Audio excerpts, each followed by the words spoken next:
All right, everyone. The other day, the USA Today actually managed to get all the left-wingers outraged because they included basically it was a bit of presser from Trump, but they presented it as like a true op-ed. I think that it was literally a release from the White House itself, and they sort of put it in that section. I'm not exactly sure, but the left got angry because they're like, oh, these are false. These are lies about the Democrats. He's saying that we want socialism and stuff, but the thing is, just because the entire party apparatus itself is not proclaiming, yeah, we want to be the next Venezuela, doesn't mean there isn't a growing faction within the Democratic Party that has, as he is claiming, abandoned centrist democratic principles. Now, you may say, you're like actually on the left, you're Progressive Voice or so, or Jared Holt. You may say, well, that's an okay thing. Okay, that's fine, but own up to the fact that there is socialism literally being suggested. Own up to the fact that there are people within the Democratic Party that have quite explicitly said, no, we do want to raise taxes. We do want to confiscate firearms from people. We do want actual socialism. And they don't preface it with democratic socialism as though that was a meaningful statement to make. There are people to the left of Bernie Sanders within your party.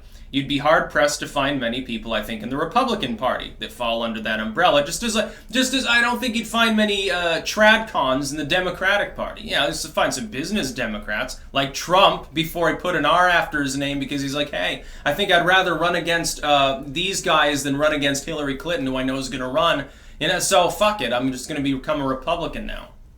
It's very funny to see him con people into thinking that he was far right. Both his fans and his adversaries, which is why his adversaries lost. They were attacking something that wasn't real. The centrist Democratic Party is dead, and I'll tell you exactly why. And Trump's not going to elaborate to this degree.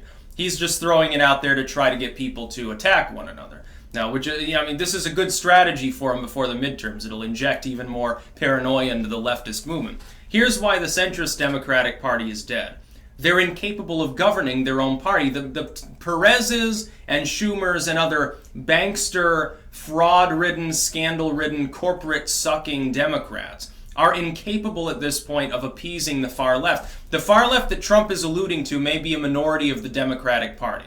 It's a minority of the lay people and an even smaller minority of those actually in positions of political power outside of the scope of local and regional politics within California, New York City, and a few other enclaves that are highly urban and tend to be far left anyway. That's true, but they are ungovernable.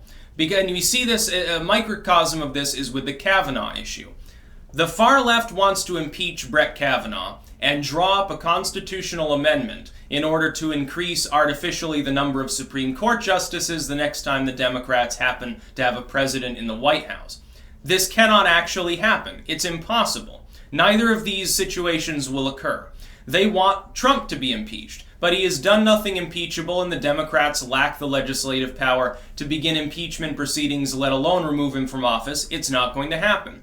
They want Mueller and the deep state to literally stage a soft coup and force Trump out of office, force him to resign or into a cell. That's not going to happen. They want another Cold War. They want a shooting war with Russia, practically, it seems. None of these things are actually going to occur. You're not going to get the socialism that you want. Your universal healthcare scam, which is what it is, what you really mean is, hey, everyone will pay a lot more in taxes. We will fundamentally fuck the economy because we're not willing to cut other things to pay for this, and so it'll just be more bloat in the size of government. You're not going to achieve any of your goals. The far left has already lost. The problem is, it's not the far left that dies. They weren't governing to begin with. The corporate Democrats were governing. What can they no longer do? It's not a problem. They're not trying to do outreach to the Republicans. Look, some of these people are now saying they're beyond hope. The Trump voters are a lost cause. That half the country is deplorable and shit.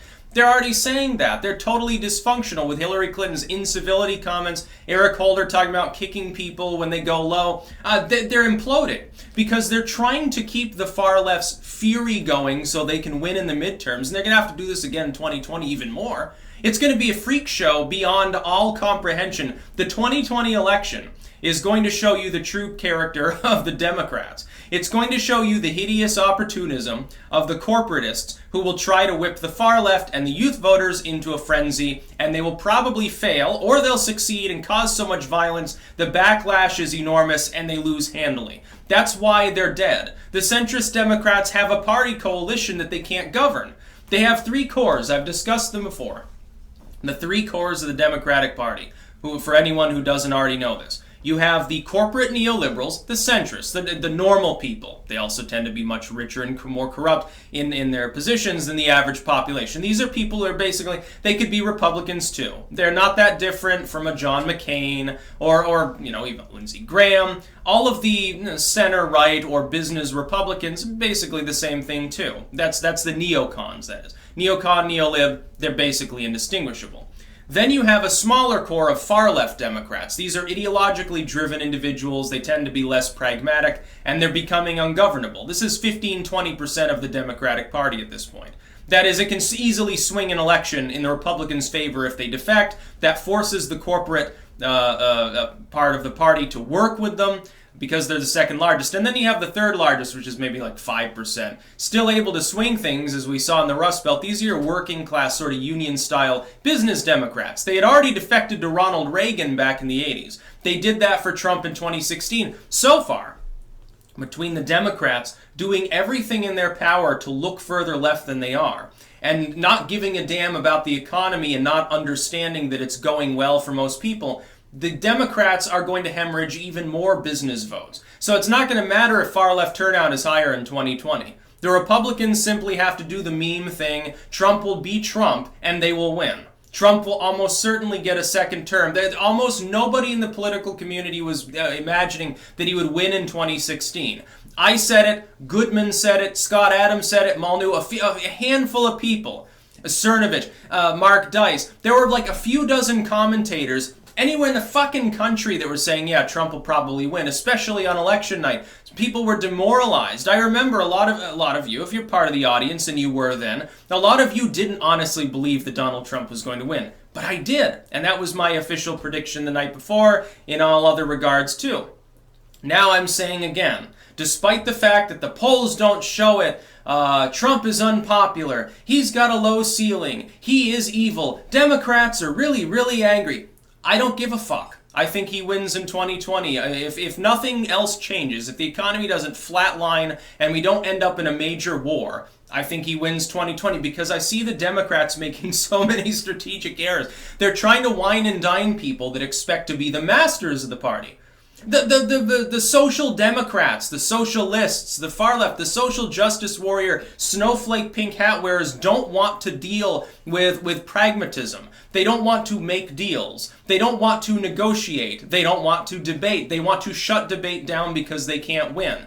Insofar as, therefore, they have infected statewide politics in many districts for the Democrats, they're making life miserable. Why do you think Tom Perez almost never comes out to say anything? Why do you think that the most vocal Democrats, that are the corporate liberals that are willing to wine and dine them right now, two big ones, Eric Holder, Hillary Clinton, are either of these people going to seek office? No.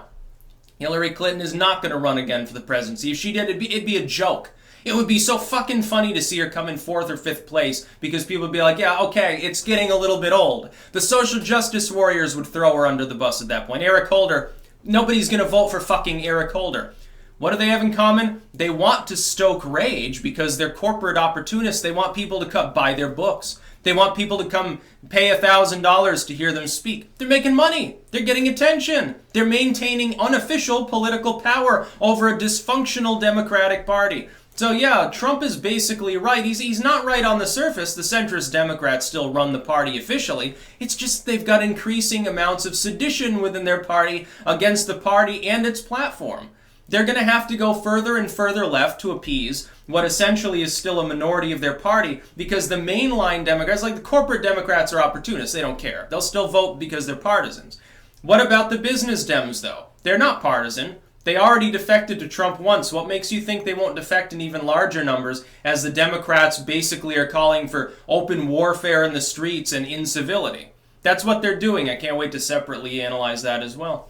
That's about all. Peace out.